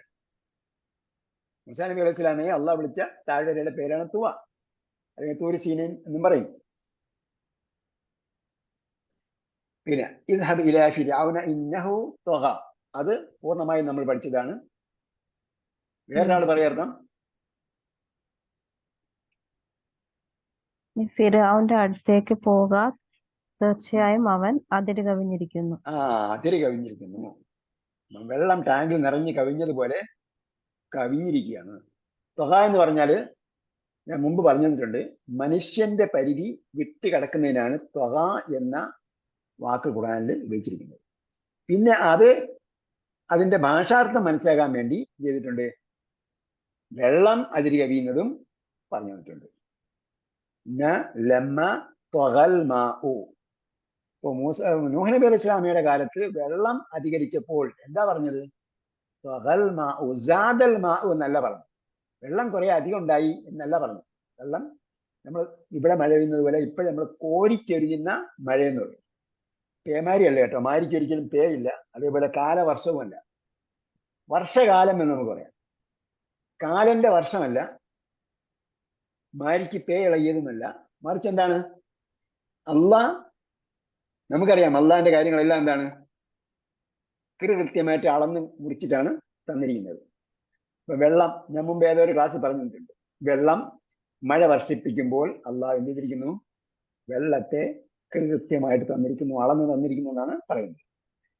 വൻസൽനാ മിനസ് സമാഇ മാഅൻ ബിഖദരിൻ, നിർണിതമായ അളവനുസരിച്ചാണ് നാം ആകാശത്തു നിന്നും മഴ വർഷിപ്പിച്ചത്. പിന്നെ എന്തുകൊണ്ട് ജനങ്ങൾക്ക് അപകടം ഉണ്ടായെന്ന് ചോദിച്ചാൽ ജനങ്ങളുടെ കയ്യിരിപ്പുണ്ട്. അതും ഖുർആനിൽ പറഞ്ഞിട്ടുണ്ട്. ളാഹറൽ ഫസാദു ഫിൽ ബർരി വൽ ബഹർ ബിമാ കസബത് ഐദിൻ നാസ്. ജനങ്ങളുടെ കയ്യിലിരിപ്പ് കൊണ്ടാണ് എന്ത് ചെയ്തത്? അപകടങ്ങളും ത്യാഗങ്ങളും ഉണ്ടാകുന്നത്. കുറേയൊക്കെ അള്ളാഹിന്റെ ദൃഷ്ടാന്തങ്ങളാണ്, മറിച്ച് എല്ലാം അങ്ങനെ കിട്ടാൻ പാടില്ല. അപ്പോ മനുഷ്യന്റെ പരിധി എന്ന് പറഞ്ഞാൽ മനുഷ്യൻ തെറ്റ് ചെയ്യുന്നവനാകാം, അതായത് അയാൾ മുസ്ലിം ആയിരിക്കുക, അതായത് അതിനനുസരിച്ച് ജീവിക്കുകയാണ്. ആ ജീവിച്ചിരിക്കെ തന്നെ അയാൾക്ക് ചിലപ്പോൾ മുസ്ലിമും എന്ത് ചെയ്യാം, തെറ്റ് അലാൽപ്പെട്ടു പോകാം. അങ്ങനെ തെറ്റ് ചെയ്യുന്നവനാകാം. അത് ഒരു പടിയാണ്. രണ്ടാമത്തെ പടിയിൽ അയാള് അള്ളയെ അനുസരിക്കാതെ എന്ത് ചെയ്യുന്നു? കാഫറായി നിന്നുകൊണ്ട് തെറ്റ് ചെയ്യുന്നു. അപ്പോൾ അത് മറ്റൊരു ഗ്രേഡാണ്. മൂന്നാമത്തെ ഗ്രേഡ് എന്ന് പറയുന്നതാണ് ഇവിടെ ഞാൻ ആരെയും അനുസരിക്കേണ്ടതില്ല, മറിച്ച് എന്നെയാണ് എല്ലാവരും അനുസരിക്കേണ്ടത്. അതുകൊണ്ടാണ് നഹുത്തഹ എന്ന് പറഞ്ഞത്. ഇവിടെ തന്നെ അടുത്ത വാക്കിൽ പറയുന്നുണ്ട്, അപ്പൊ എന്നെയാണ് എല്ലാവരും അനുസരിക്കേണ്ടത്. അതെ, ഫിറോൻ എന്താ പറഞ്ഞത്? എല്ലാവരും എന്നെയാണ് അനുസരിച്ച്, ഞാൻ പറയുന്നതാണ് കേൾക്കേണ്ടത്, ഞാൻ പറയുന്നതാണ് കേൾക്കേണ്ടത്, ഞാൻ ഇവിടുത്തെ രാജാവാണ്. ഈ താഴ്വരയുടെ താഴ്ഭാഗത്തൂടി എന്റെ കൺട്രോളല്ലേ ഈ നദിയൊക്കെ ഒഴുകുന്നത് എന്നാണ് ഫിറോൻ ചോദിച്ചത്. അതിൽ തഹ്തി എന്ന് പറഞ്ഞു. അതുകൊണ്ടാണ് എന്ന് പറഞ്ഞത്. ഇവിടെ അടുത്ത വാക്കി പറയുന്നുണ്ട്,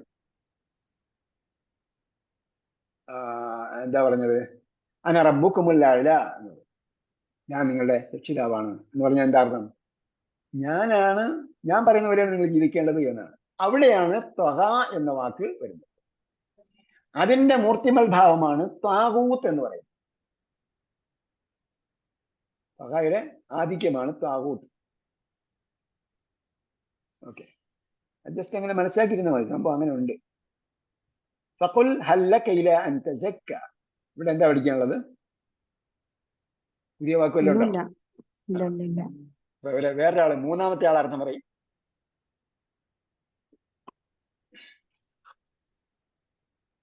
നീ പരിശുദ്ധി പ്രാപിക്കുന്നതിലേക്ക് നിനക്ക് ഒരുക്കമുണ്ടോ? ഹല്ലക, നിനക്കുണ്ടോ എന്നാണ്. നീ തയ്യാറാണോ? ഇല അൻ തസക്ക, വിശുദ്ധി പ്രാപിക്കാൻ നീ തയ്യാറാണോ എന്ന് അവനോട് ചോദിക്കുക. ഓക്കെ, അപ്പൊ പ്രബോധനം നടത്തുമ്പോ അയാള് ധിക്കാരിയാണ്, തെമ്മാടിയാണ് എന്ന് വിചാരിച്ചിട്ട് അയാളെ ഒന്ന് വിട്ടുകളയാൻ പാടില്ല. മറിച്ച് എന്ത് ചെയ്യണം? അയാളോട് നമ്മൾ വ്യക്തിപരമായോ അല്ലാതെയോ സമീപിച്ച് നിങ്ങൾ മാറാൻ സന്നദ്ധമാണോ, നിങ്ങൾക്ക് നല്ല ആളായിട്ട് ജീവിക്കാൻ സന്നദ്ധമാണോ എന്ന് അയാൾ നമ്മൾ അന്വേഷിക്കണം. അങ്ങനെയാണെങ്കിൽ ഞാൻ എന്ത് ചെയ്യാം? വഅഹ്ദിയക ഇലാ റബ്ബിക ഫതഖ്ശ.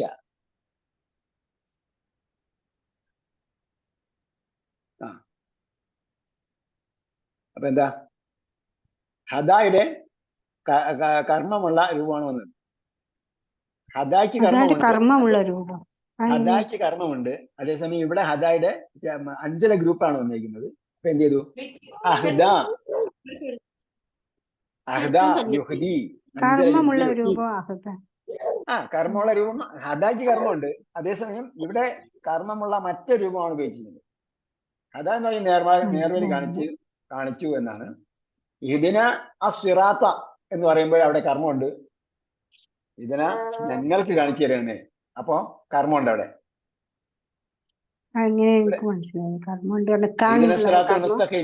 നയിക്കണമേ. ആരെ നയിക്കണമേ?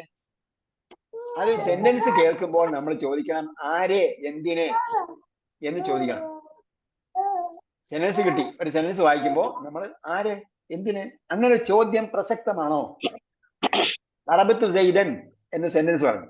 അപ്പൊ അതിനോട് ചോദിച്ചു നോക്കിയേ, തറബത്തു സൈദൻ എന്ന് പറഞ്ഞാൽ ആരെ എന്തിനെ ചോദിച്ചോ? ആരെ എന്തിനാന്ന് വരുന്നതാണ് കർമ്മം അല്ലേ? ആരെ എന്തിനെന്ന് ചോദിച്ചാൽ ആൻസർ കിട്ടുന്നുണ്ടെങ്കിൽ അതാണ് കർമ്മം. തറബത്തു സൈദൻ എന്ന് പറഞ്ഞപ്പോ ആരെ എന്തിനെ എന്ന് ചോദിച്ചോ? ചോദിച്ചു നോക്ക്. അർത്ഥം കിട്ടിയോ? ദറബത്തു സൈദൻ. ആ പറബത്തു സെയ്തൻ ഞാൻ അടിച്ചു സെയ്ദിനെ അടിച്ചു. ആ നീ ചോദിച്ചു നോക്ക്. ആരെയും ചോദിച്ചു നോക്ക്. പറബത്തു സെയ്തൻ ആ ആരെ അടിച്ചു? ആരെ അടിച്ചു? സെയ്ദ് ആരെ അടിച്ചു? അല്ലല്ല, ദറബത്തു സൈദൻ. ഞാൻ ആ അപ്പൊ സെയ്ദിനെ അടിച്ചു അല്ലെ? ആരെ എന്തിനെ എന്ന് ചോദിച്ചപ്പോ ഉത്തരം കിട്ടി, സെയ്ദിനെ. അതാണ് എന്ത്? ഒബ്ജക്റ്റ് അഥവാ കർമ്മം എന്ന് പറയും. ക്ലിയർ? ഗ്രൂപ്പ് നോക്കിയപ്പോ എല്ലാം പഠിച്ച പോലെ സാമ്യം തോന്നിയത്. എല്ലാം ഒരുപോലെ തന്നെ. നമ്മൾ ചിന്തിച്ചാണ് വായിക്കേണ്ടത്. ഇനി ചിന്ത കൂട്ടണം. നേരത്തെ പറഞ്ഞതുപോലെ, ആദ്യം അന്ന് പറഞ്ഞതുപോലെ അല്ല ഇനി ചിന്ത. ഇനി ചിന്ത കൂട്ടണം. എല്ലാം കൃത്യമായിട്ട് വന്നോ? ആ ഇതിൽ കർത്താവുണ്ടോ, കർമ്മമുണ്ടോ, ഇതൊക്കെ നോക്കി പഠിക്കണം. അങ്ങനെയൊക്കെ വേണോ? അങ്ങനെയൊക്കെ വേണം. അപ്പൊ ദറബത്തു സൈദൻ എന്ന് പറഞ്ഞു. അപ്പോൾ അതിനോട് ചോദിച്ചു നോക്കണം, ആര്? രണ്ട് ചോദ്യം ചോദിക്കണം. ആര്? ദറബത്തു സൈദൻ എന്ന് പറഞ്ഞപ്പോ ആര് എന്ന് ചോദിച്ചു നോക്കി.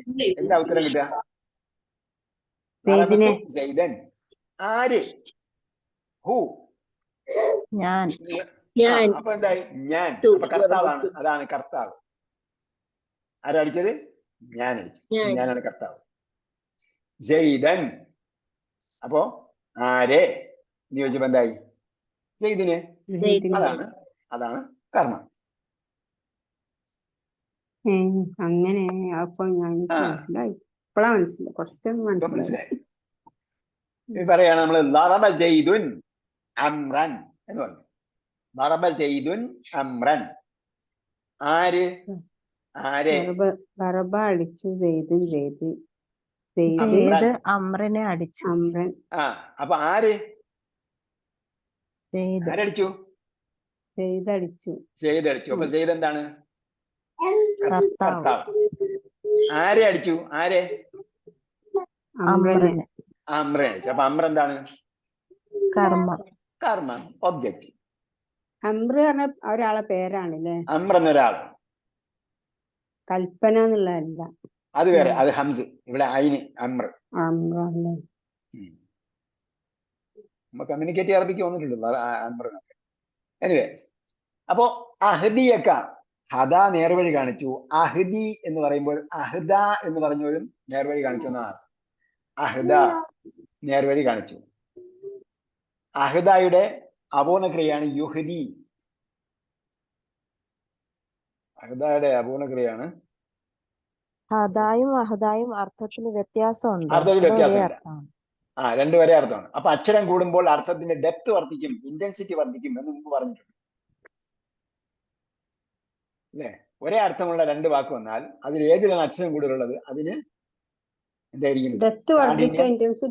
കാഠിന്യം അല്ലെങ്കിൽ തീവ്രത വർദ്ധിക്കും.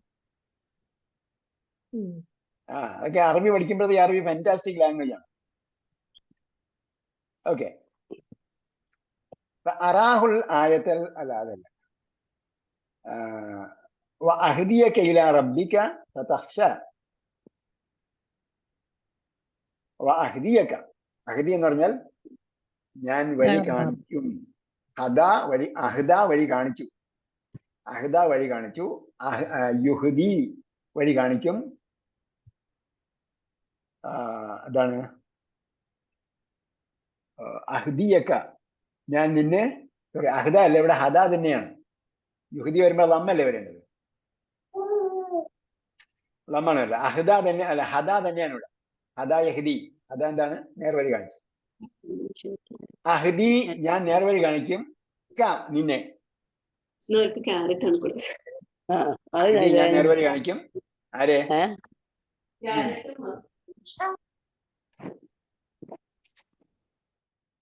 അഹദി. അപ്പൊ ഇങ്ങനെ നമ്മൾ നോക്കണം കേട്ടോ. നമ്മൾ മിസ്റ്റേക്ക് പറ്റുമോ എന്നുള്ളത് നമ്മൾ നോക്കുമ്പോൾ അപൂർണക്രിയക്കാണെങ്കിൽ നമ്മ വരണം. ഹദ.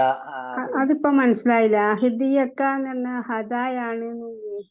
ഹദായാണ്. കാരണം യുഹദി, അഹദ യുഹദി ആണെങ്കിൽ എന്ത് വരും? അപൂർണക്രിയയിൽ ലമ്മ വരും അല്ലേ? അപൂർണക്രിയയിൽ ലമ്മ വരും. ഇവിടെ ഹദ ഹദവും ഹദയത്ത് ഹദയത്തും ഹദയത്തു ഹദൈന യഹ്ദി യഹ്ദൂന, തഹ്ദി തഹ്ദൂന, അഹ്ദി നഹ്ദി എന്നാണ് വന്നിരിക്കുന്നത്. ആ അഹദിയ വന്നതില്ലേ. അഹ്ദി ഞാൻ വഴി കാണിക്കാം, ക നിന്നെ, അഹ്ദിയക്ക പിന്നെ ഞാൻ മറ്റേത് അഹ്ദ യുഹദി എന്ന് പറയുമ്പോ ഫസ്റ്റത്തെ അഹദായിരിക്കൂലേ വരല്? അമ്മായിരിക്കും വരിക, അഹ്ദ യുഹദിയാണ്. ഓക്കെ. അഹ്ദിയക്ക ഇലാ റബ്ബിക, എവിടേക്കാണ് വഴി കാണിക്കുന്നത്? നിന്റെ റബ്ബിലേക്ക്. എന്റെ റബ്ബിലേക്ക് എന്നല്ല പറഞ്ഞത്, മറിച്ച് എന്താ പറഞ്ഞത്? നിന്റെ റബ്ബിലേക്ക്. നിന്റെ റബ്ബിലേക്ക്. അപ്പൊ നീ ഇങ്ങനെ അതിര് കഴിഞ്ഞ് ജീവിച്ചാൽ ശരിയാവില്ല. നിന്റെ ഒരു രക്ഷിതാവുണ്ട്, ആ രക്ഷിതാവിനനുസരിച്ച് ജീവിക്കാനുള്ള വഴി ഞാൻ പറഞ്ഞു തരാം എന്നാണ് മൂസാ നബി അലൈഹി സ്വലാമിയോട് പറയുകയാണ് കേട്ടോ. കൊൽ, നീ പറയൂ എന്ന് പറഞ്ഞാൽ ആരോട്? അള്ളാഹ് പറയാണ് മൂസാ നബി അലൈഹി സ്വലാമിയോട്, നീ പറയൂ, ഹല്ലക ഇലാ അൻ തസക്ക, വിശുദ്ധീകരിക്കാൻ നീ സന്നദ്ധമാണോ? അഹ്ദിയക്ക, ഞാൻ നിനക്ക് കാണിച്ചു തരാം, ഇലാ റബ്ബിക, നിന്റെ രക്ഷിതാവിങ്കിലേക്ക്. തഹ്ഷയുടെ മാതി എന്താണ്? ഖശിയ. ഖശിയ. ഖശിയ, അവൻ ഭയപ്പെട്ടു. ഫതഖ്ഷ, അപ്പോൾ നീ ഭയപ്പെടുന്നു. അപ്പൊ നിനക്ക് റബ്ബിനെ ഭയപ്പെട്ട് ജീവിക്കാനുള്ള അവസരം ലഭിക്കും.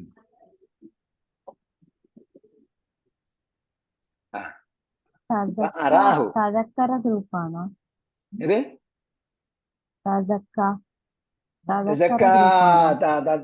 തദക്കറ ഗ്രൂപ്പാണ്. ഓക്കെ, ഇനിയും സംശയം ബാക്കിയുണ്ടാവും, ചോദിച്ചോളൂ. ഇനിയുണ്ട് സംശയം ഉണ്ട്, സംശയം വന്നാൽ മറന്നു ചോദിക്കാൻ. അല്ല, തസക്കായെ കുറിച്ച് ഇനിയും സംശയം ഉണ്ടാവും. കിട്ടിയോ?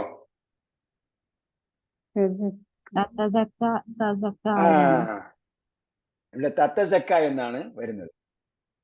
തത്തസക്ക, കാരണം അൻ വരുന്നതിന് ശേഷം എന്ത് ചെയ്തിട്ടുണ്ട്? അപൂർണ ക്രിയയാണ് വന്നിരിക്കുന്നത്. തനസ്സലുൽ മലായിക്കത്തു എന്ന് പറഞ്ഞതുപോലെ തത്തനസ്സലുൽ മലായിക്കത്തു എന്നാണ് അവിടെ ഉള്ളത്. അതേപോലെ ഇല അൻ തസക്ക എന്ന് പറഞ്ഞത് ഇല അൻ തസക്ക എന്നാണ്. മുമ്പ് നമ്മൾ പറഞ്ഞത് എന്തായി പറഞ്ഞേ? ഇത് അൻ വന്നതുകൊണ്ട് ഒന്നും സംഭവിച്ചില്ല. അതിനുശേഷം അപൂർണക്രിയ വന്നെന്നേ പറഞ്ഞു. അതിനുശേഷം അപൂർണക്രിയ വരുമ്പോൾ എന്തായിരിക്കും? ക്രിയ അതിന്റെ മീനിങ് ആയിരിക്കും. പക്ഷെ അതിലേക്ക് ഞാൻ പോയില്ല. ഇലാൻ തസക്ക എന്നാണ് അവിടെ അടിസ്ഥാനപരമായും ഉള്ളത്. തദക്കറ ഗ്രൂപ്പില് 2 താ ഒരുമിച്ച് വന്നാൽ ഒരു താ ലോപിക്കാൻ ഭാഷയിൽ അനുവാദമുണ്ട്. കവികളൊക്കെ അങ്ങനെ ഉപയോഗിച്ചിട്ടുണ്ട്. കവികളും സാഹിത്യകാരന്മാരൊക്കെ അങ്ങനെ ഉപയോഗിച്ചിട്ടുണ്ട്. ആ ശൈലിയാണ് ഖുർആൻ ഉപയോഗിക്കുന്നത്. അതായത് ഖുർആൻ പുതിയൊരു ഭാഷ പഠിപ്പിക്കുന്നില്ല. അതുകൊണ്ടാണ് അലിഫ് ലാം മീം കാഫ് ഹാ യാ ഐൻ സ്വാദ് എന്നൊക്കെ പറയുന്നത്. നിങ്ങൾ കൈകാര്യം ചെയ്യുന്ന അലിഫ് ഉള്ള ഭാഷ തന്നെയാണ്, പുതിയൊരു ഭാഷയൊന്നുമല്ല. ഇലാൻ തസക്ക വഅഹ്ദിയക ഇലാ റബ്ബിക ഫതഖ്ഷ ഫഅറാഹു. ഇവിടെ അറാ വന്നു. അറയുടെ അർത്ഥം എന്തായിരിക്കും എന്ന് ആലോചിച്ച് നോക്കുക. ഞാൻ കാണുന്ന ഒന്നാണോ?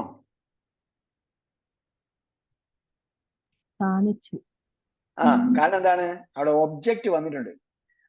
അറാഹു. അപ്പോ അറാ എന്ന ഫേലുണ്ട്. ഫേലിനോട് ചേർന്ന് സർവനാമം വന്നാൽ എന്തായിരിക്കും? അതിന്റെ കർമ്മമായിരിക്കും. വേറെ ഒന്നും ചിന്തിക്കണ്ട.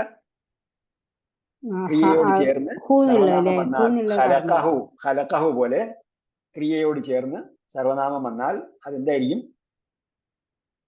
സർവനാമം ഒബ്ജക്റ്റ് ആയിരിക്കും, കർമ്മമായിരിക്കും. അപ്പോ ഞാൻ കണ്ടു എന്ന് ഇവിടെ അർത്ഥം പറയാൻ പറ്റില്ല.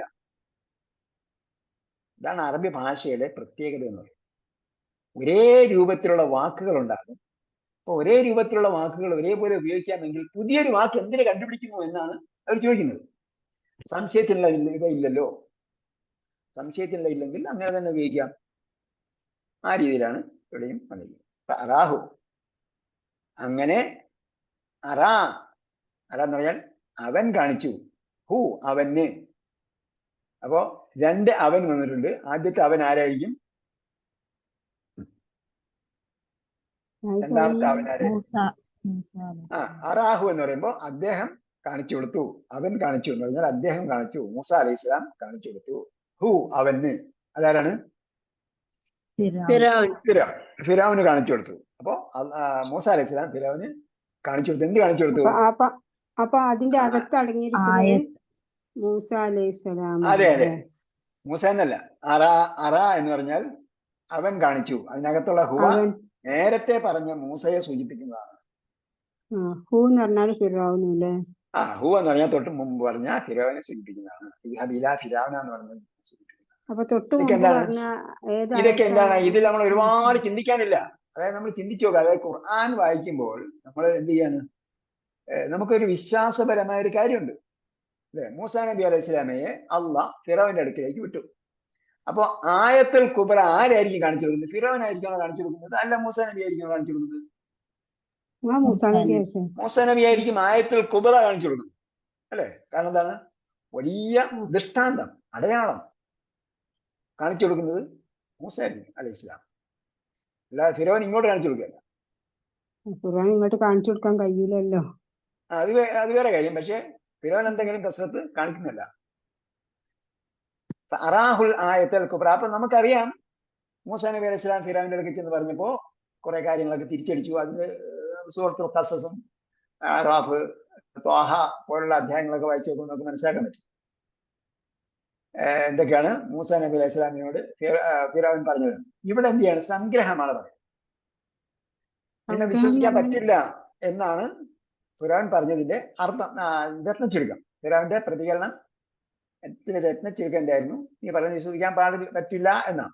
അപ്പോഴാണ് മൂസാ നബി അലൈഹി സ്വലാം ഞാൻ ദൂതനാണ് എന്നതിന് അടയാളം കാണിച്ചു. ആയത്തുൽ കുബ്ര. കുബ്ര എന്ന് പറഞ്ഞതിന്റെ നോർമൽ രൂപം എന്തായിരിക്കും? കബീർ. പിന്നെ കബീർ എങ്ങനെ കുബ്ര ആയി? അപ്പൊ അക്ബറോ? സ്ത്രീലിംഗം. അപ്പൊ കബീർ എന്തായി? അക്ബറായി.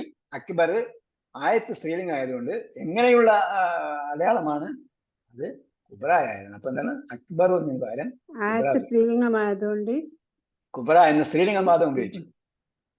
കുബ്ര. അപ്പൊ അത് കബീർ എന്ന് പറഞ്ഞ അപ്പൊ ഇതൊക്കെ മുമ്പ് വന്നിട്ടുണ്ട് കേട്ടോ.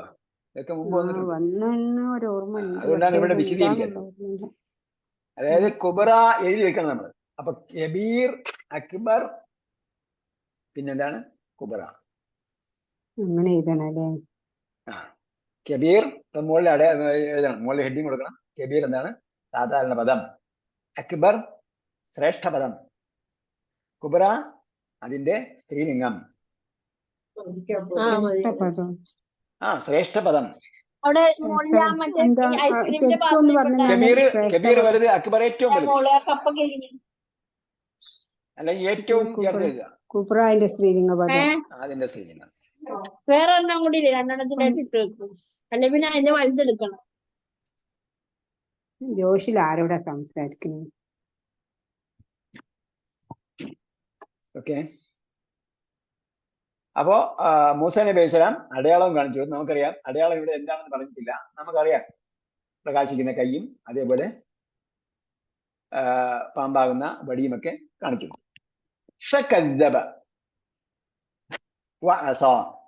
എന്താണ്?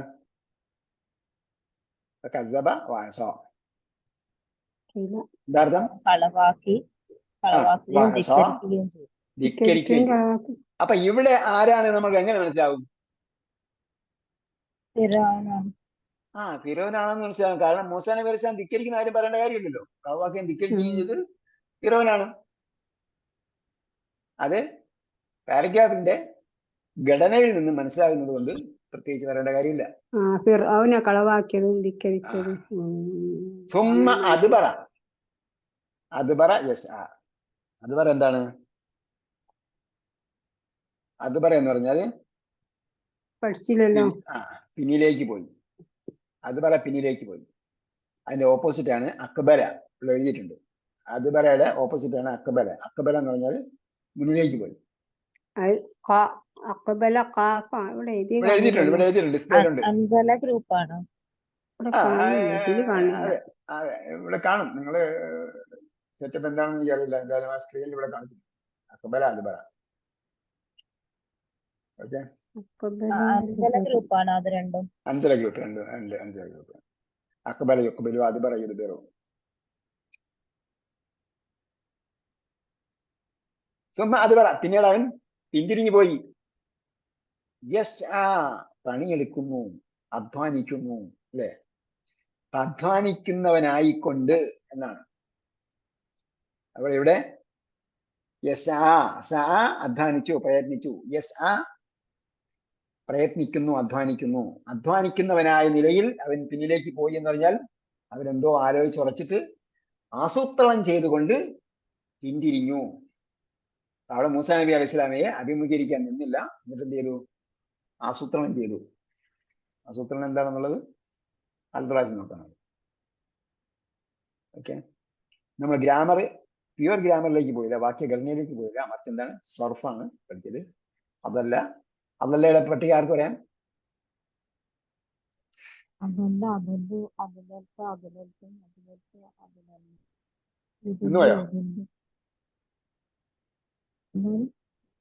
നിന്ന് പോയോന്ന് ആദ്യം വരും.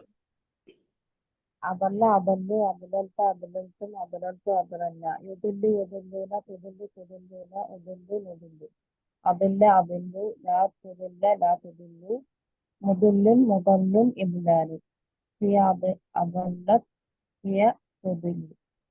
മാഷാ അല്ലാഹ്. 17 സെക്കൻഡ് കൊണ്ടാണ് നമ്മൾ ഒരു ടേബിൾ പറഞ്ഞത്. 21 രൂപം പറഞ്ഞത്. 15 കുറച്ച് പറയാൻ പറ്റും. ഞാൻ 17 എന്നുള്ള കൂട്ടി ചിലപ്പോൾ 16 സംതിങ് വന്നുള്ളത്, അല്ലെങ്കിൽ 16 സെക്കൻഡ് എന്ന് പറയാം. അപ്പോ ശരാശരി ഒരു വാക്ക് പറയുന്നതിന് ശരാശരി എത്ര സെക്കൻഡ് വേണം? 1/2 സെക്കൻഡ്. ശരാശരി നമ്മൾ വേഗത്തിൽ പറയാൻ പറ്റും, ഇതിനേക്കാളും വേഗത്തിൽ പറയാൻ പറ്റും. ഒറ്റശ്വാസം പറഞ്ഞാൽ അതിനേക്കാളും ഓടും. ഇതൊരു നോർമൽ സ്പീഡാണ്. ഇതേ രീതിയിൽ എന്ത് ചെയ്യുക, പറഞ്ഞ് പഠിക്കുക. അടുത്ത വാക്ക് ഏതാണ്?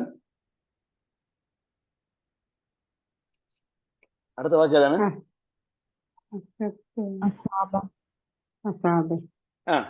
വേറൊരാൾ പറയും. അസാബ അസാബു, അസബ്ത അസബ്തും, അസബ്തു അസബിന, യുസീബു യുസീബൂന, തുസീബു തുസീബൂന, ഉസീബു നുസീബു, അസിബ് അസീബു, ലാ തുസിബ് ലാ തുസീബു, മുസിബുൻ മുസബുൻ, ഇസ്ബാബുൻ മുസാബുൻ ഇസ്ബാബുൻ, മുസാബുൻ മുസാബുൻ ഇസാബത്തുൻ ഇസാബത്തുൻ, അസബ്ബ അസബ്ബത്ത് തുസിബു. എന്താണ് ആകെ കൂടി 36 സെക്കൻഡ് ആയിരുന്നു. ആകെ കൂടി. അസാബയുടെ ഘടന നമ്മൾ മനസ്സിൽ വരാത്തതുകൊണ്ടാണ്. അത് എന്ത് ചെയ്യണം? പറഞ്ഞു പഠിക്കുക തന്നെ വേണം. അപ്പൊ ആദ്യം പറഞ്ഞ ആളില്ലേ, അപ്പൊ അതൊരു നോർമൽ സ്പീഡ്. അതേപോലെ എന്ത് ചെയ്യുക? പറഞ്ഞു പഠിക്കുക. അതിൽ സ്പീഡ് കുറയ്ക്കുക കൂട്ടുകയും ചെയ്യുന്നതുകൊണ്ട് നമുക്ക് പ്രശ്നമൊന്നുമില്ല. പക്ഷെ ഒരു നോർമൽ സ്പീഡ് വേണം, അല്ലാതെ സാവധാനം പറഞ്ഞുകൊണ്ട് ഈ പട്ടിക പഠിക്കുന്നതുകൊണ്ടുള്ള ഉപയോഗമില്ല. ശരി, നമ്മളിവിടെ ഉപസംഹരിക്കുകയാണ്. ബാക്കി നമുക്ക് അടുത്ത പ്രാവശ്യം പഠിക്കാം. അല്ലാഹു സുബ്ഹാനഹു വ തആല ഇത് പൂർത്തീകരിക്കാനും അങ്ങനെ ആഴത്തിൽ അറബി ഭാഷ പഠിക്കാനും ഖുർആൻ ആഴത്തിൽ പഠിക്കാനും ചിന്തിച്ചു കൊണ്ട് വായിക്കാനും പല ആംഗിളിൽ നിന്നുകൊണ്ട്, പല തലത്തിൽ നിന്നുകൊണ്ട് ചിന്തിക്കാം. ഭാഷാപരമായി ചിന്തിക്കാം, ആശയപരമായി ചിന്തിക്കാം, വാക്കിന്റെ ഘടനാപരമായി ചിന്തിക്കാം, വാക്യഘടന, കർത്താവ്, കർമ്മം, അങ്ങനെ, അതായത് സബ്ജക്റ്റ് ഒബ്ജക്റ്റ്, അങ്ങനെയൊക്കെ ചിന്തിക്കാം. അതേപോലെ അതിന്റെ ആശയം വെച്ചുകൊണ്ട് ചിന്തിക്കാം. ഇതിന്റെ ആനുകാലിക പ്രസക്തി എന്താണ് എന്ന് ചിന്തിക്കാം. അങ്ങനെയൊക്കെ നമുക്ക് ചിന്തിക്കാൻ പറ്റും. ഇവിടെ ഞാൻ നേരത്തെ പറഞ്ഞു, ഏത് ധിക്കാരിയാണെങ്കിലും അയാളുടെ അടുക്കൽ പോയി പ്രബോധനം നടത്തണം. അത് എങ്ങനെ ആയിരിക്കണം എന്നുള്ളത് പിന്നീട് പറയുന്നുണ്ട്. അപ്പോൾ അത് പ്രസക്തമായ ഒരു സംഗതിയാണ്. അതേപോലെ തെളിവുകൾ കിട്ടിയത് കൊണ്ട് മാത്രം ആരും എന്ത് ചെയ്യില്ല, പെട്ടെന്ന് അങ്ങ് സ്വീകരിച്ചു കഴിയില്ല. മറിച്ച് എന്താണ്, അവരതിനെ എതിർക്കാൻ നോക്കും. എപ്പോഴും നമ്മൾ വിചാരിക്കും ഒരു നല്ല തെളിവങ്ങ് കിട്ടിയാൽ മതി, ഇസ്രായേലിനെ ഒന്നടങ്കം നശിപ്പിച്ചിരുന്നെങ്കിൽ അവർക്കൊരു പാഠമാകുമായിരുന്നു എന്ന് വിചാരിക്കും. പക്ഷെ അതൊന്നും അല്ല അവരുടെ താല്പര്യം. അവരിവിടെ ഇസ്ലാമിനെയും മുസ്ലിങ്ങളെയും ബാക്കി വെച്ചേക്കുകയില്ല. ഇസ്ലാമിനെ തകർത്താൽ മറ്റൊരു ശക്തി ഇവിടെ വളർന്നു വരും. ഇസ്രായേലിനെ തകർത്താൽ മറ്റൊരു ശക്തി, എതിർക്കുന്ന മറ്റൊരു ശക്തി ഇവിടെ വരും. അപ്പോ ആ മനസ്ഥിതിയാണ് മാറേണ്ടത്. അതുപോലുള്ള ഒരുപാട് ഗുണപാഠങ്ങൾ നമുക്കിതിൽ നിന്ന് മനസ്സിലാകും. അപ്പോ എന്ത് ചെയ്യും? അവര് തൽക്കാലം പിന്മാറും. തൽക്കാലം പിന്മാറിയാൽ പിന്നീട് എന്ത് ചെയ്യാണ്? ആസൂത്രണം ചെയ്യുകയാണ് ചെയ്യുന്നത്. അപ്പോ തൽക്കാലം പിന്മാറി കഴിയുമ്പോൾ നമ്മൾ ഉടനെ തന്നെ കൈയും കെട്ടി നേരെ നമുക്ക് അനങ്ങാതിരിക്കും. അനങ്ങാതിരിക്കുമ്പോൾ അതിന്റെ അർത്ഥം എന്താണ്? അവര് ഇപ്പൊ ഒന്നും ചെയ്യുന്നില്ല. അതിന്റെ അർത്ഥം അവർ ആസൂത്രണം ചെയ്തുകൊണ്ടിരിക്കുകയാണ്. അപ്പൊ നമ്മൾ ചിന്തിച്ച് പഠിക്കേണ്ട ഒരുപാട് പാഠങ്ങൾ, പല നിലയ്ക്കുമുള്ള പാഠങ്ങൾ നമുക്ക് കിട്ടും. അല്ലാഹു സുബ്ഹാനഹു വ തആല ആ രീതിയിൽ ചിന്തിക്കാനും പഠിക്കാനും അതിനുവേണ്ടി പ്രവർത്തിക്കാൻ നമുക്ക് തൗഫീഖ് നൽകട്ടെ. റബ്ബനാ ആതിനാ ഫിദ് ദുനിയാ ആമീൻ. ഹസന വആഖിറതി ഹസനതൻ വഖിനാ അദാബന്നാർ برحمتك يا ارحم الراحمين. صلى الله تعالى وسلم على خير خلقه محمد وعلى اله وصحبه اجمعين والحمد لله رب العالمين. الى اللقاء باذن الله والسلام عليكم ورحمه الله وبركاته. وعليكم السلام ورحمة الله وبركاته.